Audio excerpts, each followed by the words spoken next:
नमस्कार साथियों।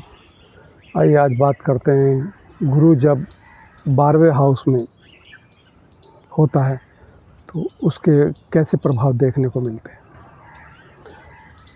पहले अलग अलग चीज़, पहले ग्रह के बारे में जानते हैं, फिर हाउस के बारे में जानते हैं। गुरु ग्रह, गुरु एक धर्म को रिप्रेजेंट करता है। गुरु हमारी डिग्निटी है, हमारा मान है, और ये धन का कारक है, ज्ञान का कारक है, भाग्य का कारक है और लाभ का कारक है। ये इतने सारे जगहों को ये कंट्रोल करता है।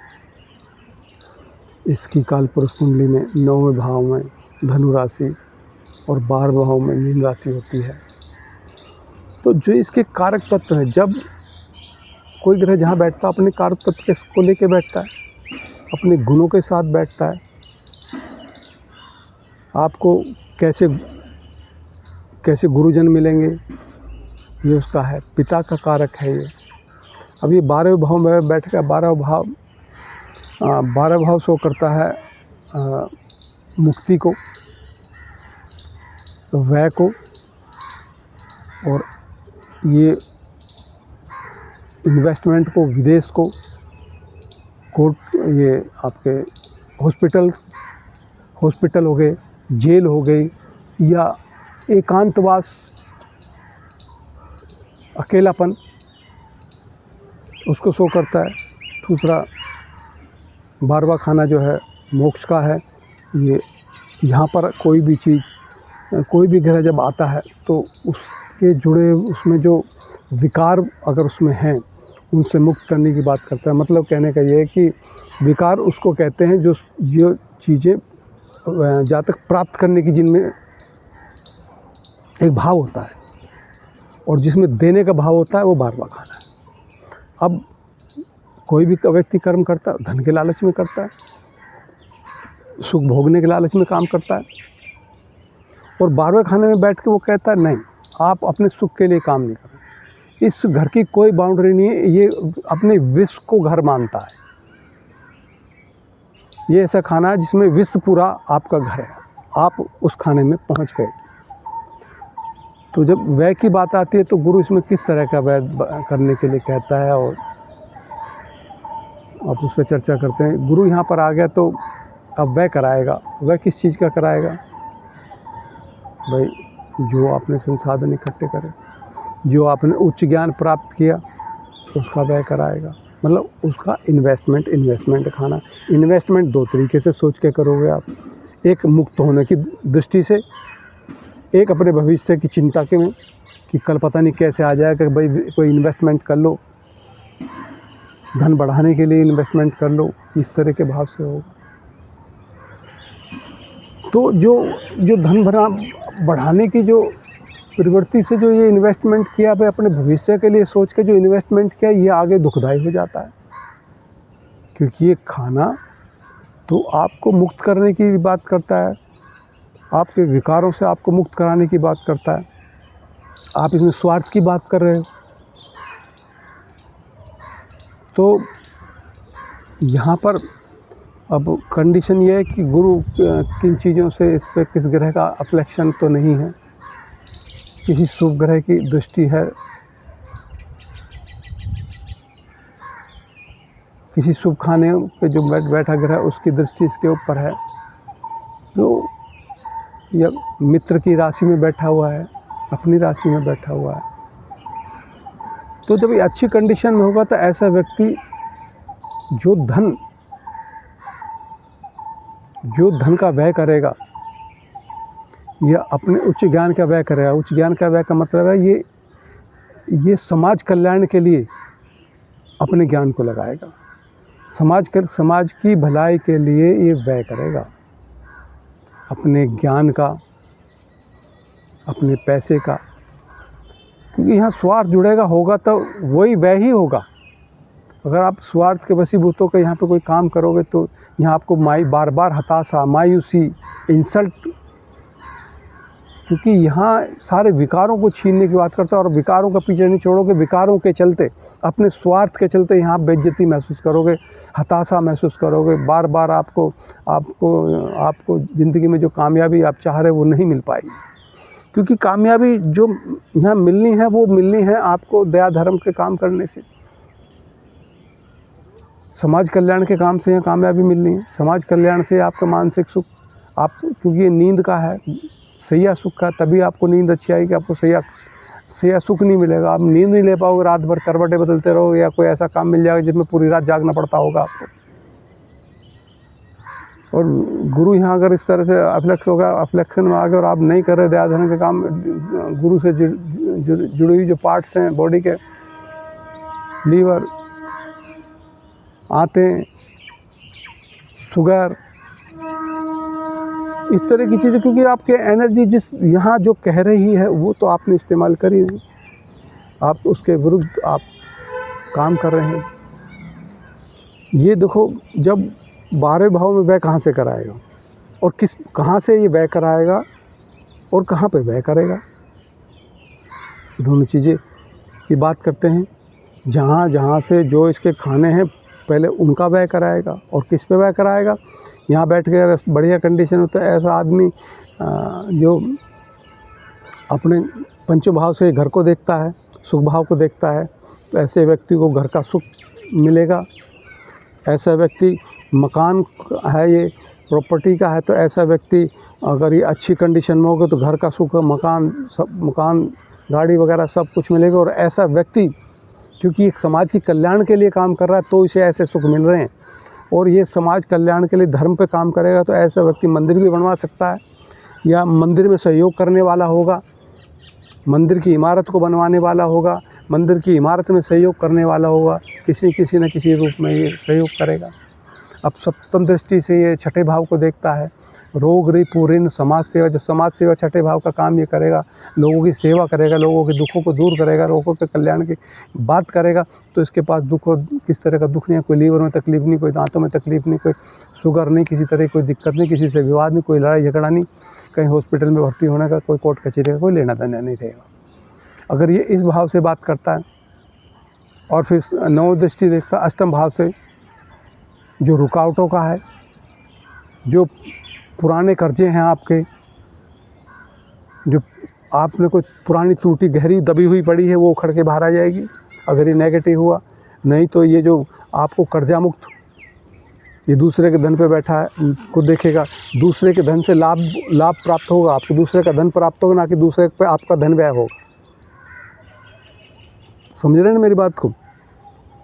आपको दूसरे के धन का लाभ प्राप्त होगा, दूसरे के संसाधन आपको, दूसरे लोग आपके पास संसाधन आपको मुहैया कराएंगे, भाई मेरा भी ले जाए, भाई मेरा इस्तेमाल कर ले, कोई बात नहीं। अन्यथा ये यहाँ पर गवर्नमेंट से जुड़े टैक्सेस को शो करता है। अगर ये गुरु अफ्लेक्शन, राहु ने देख लिया इसको, राहु के गुण इसके अंदर है, राहु तो पुरानी चीज़ें वैसी उखाड़ने में माहिर है। जो पुराने कृत्य करे हुए हैं आपके, वो सारे अष्टम भाव में उखड़ के बाहर आ जाएंगे। ये राहु इसके साथ बैठ जाए और विकट समस्या, राहु के टाइम में दिक्कत नहीं आएगी। राहु ने किससे गुरु को पीड़ित कर दिया, ये आपको बार बार आपको घर बदलवाएगा। और जो दबे हुए अष्टम भाव में आपके गलत काम है वो सारे उखड़ के बाहर, सारे टैक्सेस बाहर आ जाएंगे। हाँ, ये कि गुरु है तो वो टैक्सेस के लिए पैसा तो अवेलेबल कराएगा, लेकिन तंगी, एक मानसिक तनाव से आपको गुजरना पड़ेगा। और किसी अफ्लेक्शन में नहीं है जो ये दूसरे के धन को बढ़ाने वाला, दूसरे के धन को प्राप्त करने वाला, धर्म के कार्यों में रुचि करने वाला। और पंचम भाव मानसिक सुख का है, माता के सुख का है, माता का सुख से मिलेगा, मानसिक सुख से मिलेगी, मकान, गाड़ी, बंगला सब इसको मिलेगा। धार्मिक जगहों पर बिल्डिंग बनवाने वाला, ये सारे मिलेंगे। नहीं तो जब ये 12वें खाने में बैठने के बाद थोड़ा सा भी होता है, ये अपने बारे में सोचने लगेगा। गुरु का काम है दुनिया के बारे में सोचना, समाज कल्याण के बारे में सोचना। और जब इसमें कोई विकार आ जाए, किसी तरह का स्वार्थ सिद्धि इसके अंदर आ जाए, किसी ग्रह के कारण, जो कोई स्वार्थी ग्रह हो, बुध आके बैठ जाए, राहु इसके साथ बैठ जाए, या शनि के या मंगल, कोई ना कोई ऐसा जिसमें भौतिकता जुड़ जाती है अपनी चीज़ों को, तो फिर ये चीज़ें और ख़ासकर तो राहु जैसा ग्रह, इसको देख ले, इसके साथ बैठ जाए, इसमें अपनी एनर्जी किसी भी रूप सप्तम भाव से इसको देख ले और 8th हाउस से इसको देख ले, तो एक विकार उसके अंदर डाल दे, फिर विकार वो प्योर गुरु नहीं बचता। फिर वो ऐसे व्यक्ति को फिर वो नींद नहीं आना, वो 24 घंटे दूसरे के धन को इधर से उधर करने के लिए दिमाग लगाते रहना और फिर कर्म करने के बाद उसमें फंस जाना, तो फिर ऐसे बंदे का धन जो टिक नहीं पाता। और बड़ा ग्रह है गुरु ग्रह, बहुत बड़ा ग्रह है, जो फिर उसका भाव भी उतनी तेज़ी से होगा पैसे का। गुरु एक ऐसी एनर्जी है जो कोई भी समस्या आपके बॉडी में, आपके विचारों में आती है तो उसको रोकने की कोशिश करते। जितनी अच्छी इसकी एनर्जी होगी, आपका विवेक उतना बढ़िया होगा। रॉन्ग और राइट की पहचान आपको होगी। कुछ भी काम करने चलोगे, आपको अंदर से आवाज़ आएगी, भाई ये गलत है, ये सही है, इसका नुकसान हो सकता है, आपकी डिग्निटी को, आपकी मान्यताओं को, आपके धर्म को इससे नुकसान हो सकता है। जो आपका सम्मान है समाज में, जो मान्यता है, आपके जुबान की कीमत, वो सब घटती चली जाएगी। जब तक इसकी 16 साल की दशा होती है, 16 साल अगर ये नेगेटिव रहा तो आदमी को बुरी तरह से बेचैन करके रखता है, क्योंकि 12वां खाना भी वो आपने उसके काम किए नहीं। धर्म का मार्ग को अपनाने के लिए कह रहा है, विश्व को अपना कुटुंब मानने के लिए कह रहा है। लीवर से संबंधित दिक्कतें चालू हो जाएंगी, पेट, आंतों से शुगर, ये और डाइजेशन में दिक्कतें, क्योंकि एनर्जी फंस गई। आपने एनर्जी का सही इस्तेमाल नहीं किया। और ये अच्छी पोजीशन में तो एक न एक दिन आदमी धार्मिक कार्य करता हुआ, धार्मिक लोगों की संगत करता हुआ, एक दिन मुक्ति की तरफ अग्रसर हो जाएगा। अगर उस तरह करता है तो इस सारी जो घर के संसाधन 5वीं दृष्टि से देखता है, सप्तम पे देखता है, फिर 9वीं दृष्टि से 8वें खाने को देखता है। 8वां खाना आप दगाइए, जो 8वां खाना 9वीं दृष्टि 12वें से 9 है, मतलब 12वें का धर्म है अष्टम खाना।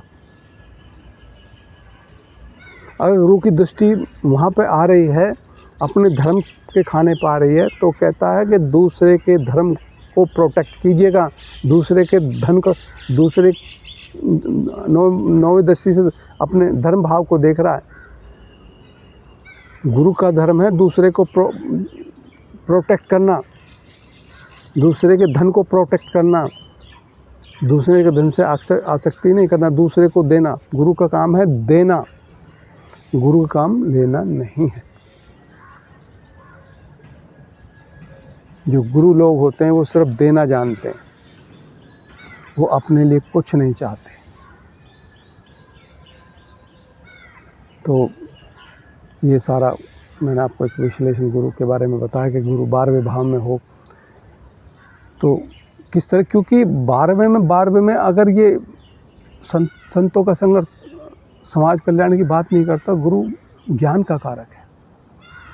ये बेमतलब के कामों में अपनी बुद्धि लगाएगा, गलत तरीके से अपनी बुद्धि अपने जो विवेक का व्यय करेगा, इसको अच्छे गुरु नहीं मिलेंगे, गुरु का कहना नहीं मानेगा।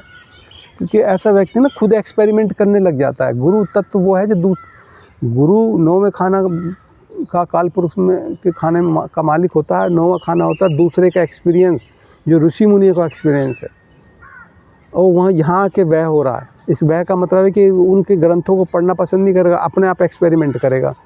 अपने आप एक्सपेरिमेंट करने में इसको मायूसी हाथ लगेगी, बार बार हताशा, बार बार फेलियर का सामना करना पड़ेगा, क्योंकि इसने दूसरों का पिता का तजुर्बा नहीं लिया। 9वां खाना पिता का है, उनका एक्सपीरियंस ये नहीं लेना, उनकी बात ये नहीं मानने वाला।